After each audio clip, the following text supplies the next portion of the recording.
का बीजी fourth semester का परसों 9 तारीख को वो इंग्लिश कंपलसरी का एग्ज़ाम है। उसके लिए मैं आप लोगों को रोज़ पढ़ा रहा हूँ वाइज़ ऐप पे। जितने भी स्टूडेंट चाहे वो ज्वाइन कर सकते हैं। मैं वाइज़ ऐप लिंक भी भेजता हूँ या मेरा व्हाट्सअप नंबर वहाँ पर दिया हुआ है, उस पे कॉल कर लीजिए, मैसेज कर लीजिए। मैं एग्ज़ैक्टली उसके थ्रू लिंक भेजूँगा और आप ज्वाइन हो जाइए। उसके अलावा जिसको भी कोई भी कन्फ्यूजन हो किसी भी क्वेश्चन में वो पूछ सकता है, कोई नहीं। अब मैंने उसमें 4 यूनिट्स है आपके। फर्स्ट यूनिट ट्रैवलेज है, वो आज सुबह मैंने ख़त्म किया। उसके बाद सेकंड यूनिट है एना फ्रैंक जो है। उसके बाद है थर्ड यूनिट में 3 पोएम्स है और उस महमूद दरवेश साहब की है आइडेंटिटी कार्ड। उसके बाद है डिगिंग और एक पोएम है उसमें द फोटोग्राफ। तो उसके बाद लास्ट यूनिट में है वाल्मीकि। तो वो दलित की स्टोरी है। इन चारों को कंपाइल करके मैंने कम से कम नियर अबाउट 50 क्वेश्चंस आपके इंपॉर्टेंट बना दिए, ताकि आपको एक गाइडेंस मिल जाए कि किस तरीका पेपर हो सकता है, या उनको भी ध्यान रख लीजिए। और जिसको उससे ज़्यादा डेप्थ में पढ़ना है, एक एक चीज़ को क्लियर करना है, वो प्लीज़ वाइज ऐप पे ज्वाइन कर ले। अगर लिंक मैं भेज दूंगा वहाँ पर, या इवन मेरे व्हाट्सअप नंबर पे कॉल करके मैं उसको लिंक शेयर करूंगा और वो क्लास दे सकता है। अभी तक मैंने फर्स्ट यूनिट कंप्लीट किया। अगर किसी को प्रॉब्लम होगी मैं रिपीट भी कर सकता हूँ उसको। और थर्ड यूनिट भी कंप्लीट हो गया पोएम्स। अब शाम को मैं वाइज ऐप पे आप लोगों का मॉक टेस्ट भी लेता हूँ, उसमें 20 क्वेश्चंस डाल देता हूँ, ताकि आपकी जितनी भी तैयारी हो जाए वो बेस्ट से बेस्ट हो जाए, वहाँ आपको गड़बड़ ना हो जाए। और हर एक यूनिट के 20-20 क्वेश्चंस मैं वाइज ऐप पे आपको हर दिन देता हूँ। तो 4 यूनिट के हो गए 40 ऑब्जेक्टिव्स, और यहाँ से मैंने 50 और डाल दिए, तो कम से कम 100 ऑब्जेक्टिव्स, जो बहुत ही इंपॉर्टेंट है, जिसके अंदर ही इंशाल्लाह पेपर आएगा। और एक्स्ट्रा मैं आप लोगों को एक एक चीज़ कंसेप्ट क्लियर करता हूँ वाइज ऐप पे, जो मैं क्लास देता हूँ। जिसको भी एक्स्ट्रा पढ़ना हो प्लीज़ मुझे जस्ट मैसेज करे, मैं उसको पढ़ाऊंगा। अब मैं ये one by one question elaborate करूंगा, और आप इनको ध्यान रखिएगा। इससे बहुत सारे और क्वेश्चन एक्स्ट्रा आपके clear.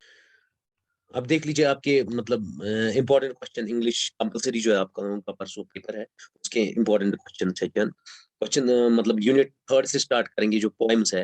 What type of identity card is the poet referred to in identity card?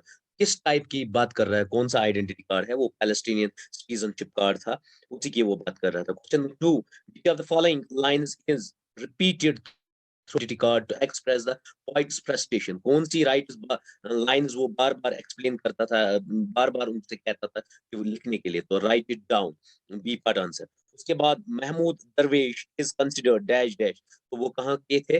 Palestinian national poet है महमूद दरवेश। उसके बाद question 4, the following does the poet most want in identity card? तो वो ज्यादातर क्या चाहता था? रेस्क्यू, मीन्स बदला नहीं चाहता था, लेकिन वो रेस्क्यू चाहता था कि उनको मतलब रेस्क्यू हो जाए, रेस्क्यू मिल जाए उनको। उसके बाद question number 5, why was identity card A controversial poem? ये कंट्रोवर्शियल पोएम क्यों रहती? It describes the life of refugees, क्योंकि ये डिस्क्राइब पूरी करती है लाइफ ऑफ रिफ्यूजीज, जो ये पैलेस्टीनियन पे जुल्म हुआ, वो फिर माइग्रेट हो गए, तो उन्हीं की बात कर रहा है इसलिए। उसके बाद पोइट महमूद दरवेश spends years of his life, जो उसने लाइफ के बहुत इंपॉर्टेंट ईयर्स इसमें उनने मतलब गुजारे, वो उन्होंने एग्जाइल में, मीन्स टेंशन में, स्ट्रेस में, स्ट्रेन में और पोवर्टी में उन्होंने गुजारे, उसी को कहते हैं लिविंग इन एग्जाइल। उसके बाद question number 7, where is the speakers of the poem digging a grave? तो जो ये स्पीकर था डिगिंग ए ग्रेव जिसने लिखी हुई थी, ये किसकी बात कर रहा है? ये अर्थ की बात कर रहा है, ठीक है। उसके बाद question 8, in digging what the speaker bring his grandfather? उसने अपने ग्रैंडपा के लिए क्या लाया? ए बोतल ऑफ मिल्क लाई, और जिसको कवर हुआ था पेपर से, वो बांधी हुई थी, तो वही लाई उसने। उसके बाद who are the characters who appeared in the poem digging? कौन कौन सा कैरेक्टर था? एक तो स्पीकर था, उसके बाद उनके अब्बू जी थे, और उसके बाद मीन्स 3 जनरेशंस आर देयर, जो मैंने पढ़ाया आप लोगों को कि फादर थे और उसके ग्रैंडफादर थे और वो खुद था।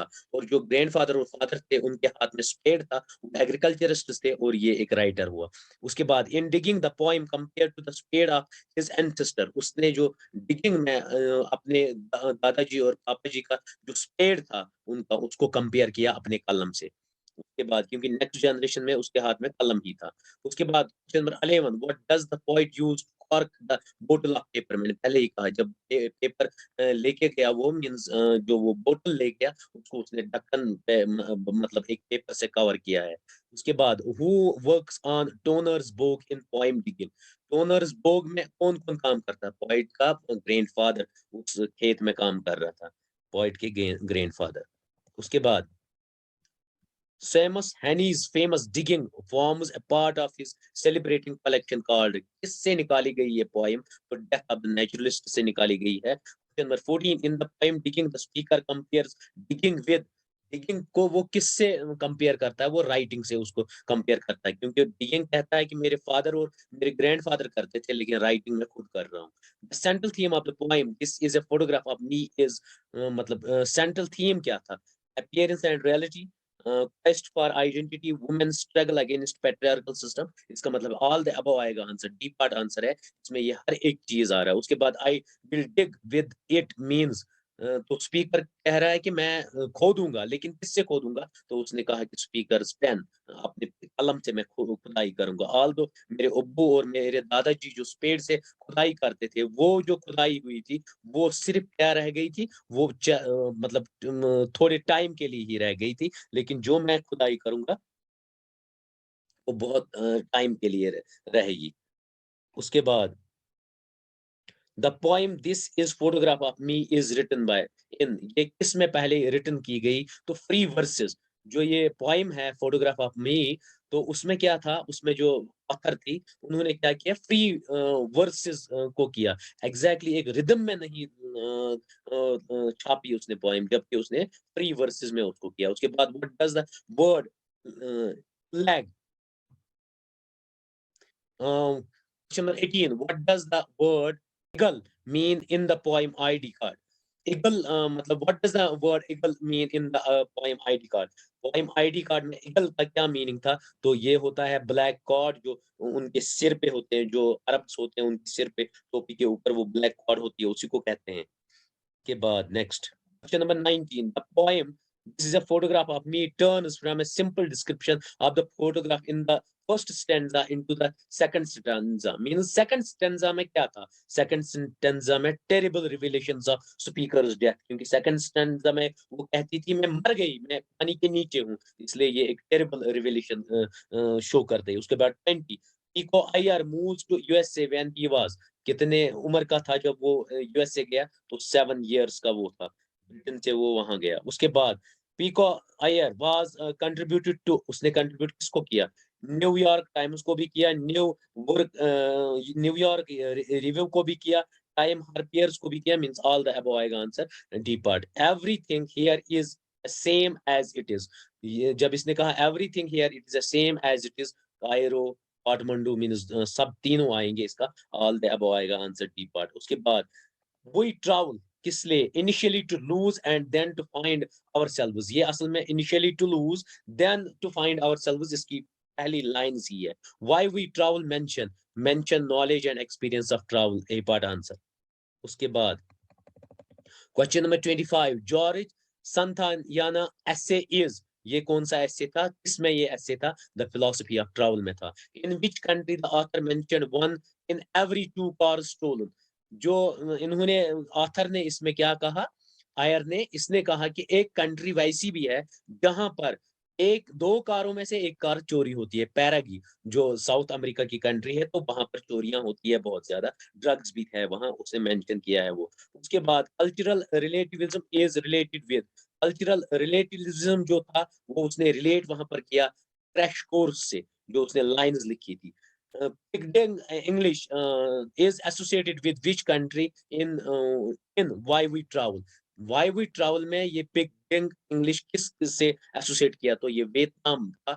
फ्रेंच यहाँ का एक मेन लैंग्वेज थी, उसके बाद इंग्लिश यहाँ की सेकंड लैंग्वेज है, उसी को इनने हाईलाइट किया। उसके बाद you really do feel as if you have landed on a different planet in why we travel is associated with which country, इसने कहा है नॉर्थ कोरिया, जो कोरिया है, वहाँ पर क्या था, वहाँ पर रिस्ट्रिक्शंस है, वहाँ पर स्ट्रिक्शंस है, इसलिए वो बाहर नहीं जाते हैं, वहाँ कपड़ा पहनना, जो भी फूड खाना, वो अकॉर्डिंग टू वहाँ के कॉन्स्टिट्यूशन के अकॉर्डिंग होता है, इसीलिए उसने उसमें वो ज़िक्र किया, तो नॉर्थ कोरिया में ये सब रिस्ट्रिक्शंस है। उसके बाद Santayana believes that travel can be ये एस्केप इनटू ओपन सॉलिट्यूड था, एमलेसनेस था, sharpen the edge of life, ये चारों है, इस तीनों है इसमें, तो all the about D part answer आएगा। What gives value to travel is fear is given by, ये किसने दिया, क्यूमस ने दिया।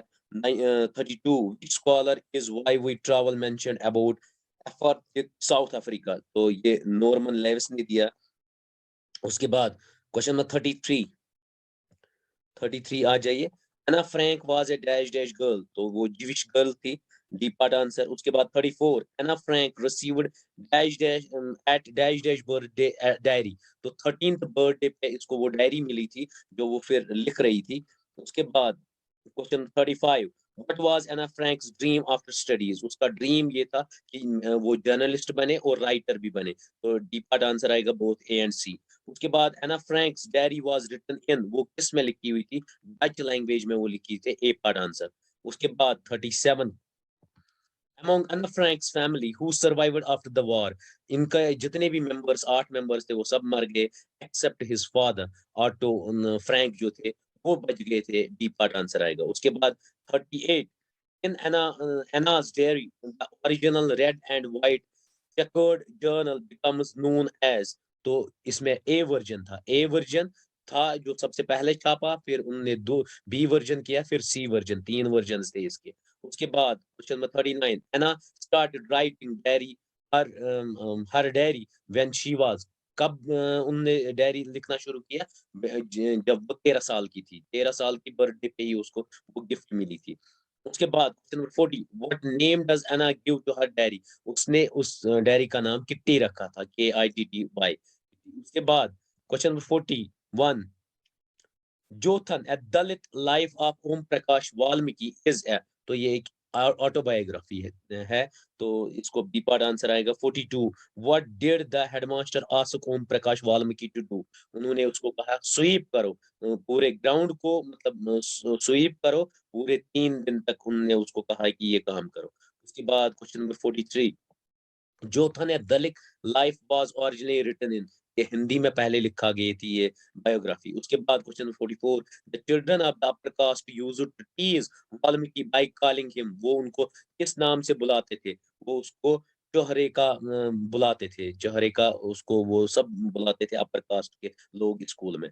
The first childhood teacher of Valmiki was सेवक राम एंड बिलोंग टू, जो सेवक राम थे ये इसके पहले चाइल्डहुड टीचर थे जो क्रिश्चियनिटी से बिलोंग थे, क्रिश्चियन थे वो, और उनमें के लिए इक्वालिटी थी, वो इवन ग्राउंड में भी उन बच्चों के साथ बैठते थे। उसके बाद 46 Valmiki had classmates of same caste as, कौन कौन से क्लासमेट उनके थे, उनके क्लासमेट थे राम सिंह और सुखान, ये दोनों थे, वो सॉरी इसमें हुआ नहीं, आप खुद कर लीजिए, इसमें सी पार्ट आएगा answer, both A and B, इन ये दोनों, राम सिंह भी इनका क्लासमेट था और सुखान भी, दोनों इनके क्लासमेट थे, इसलिए आंसर आएगा सी।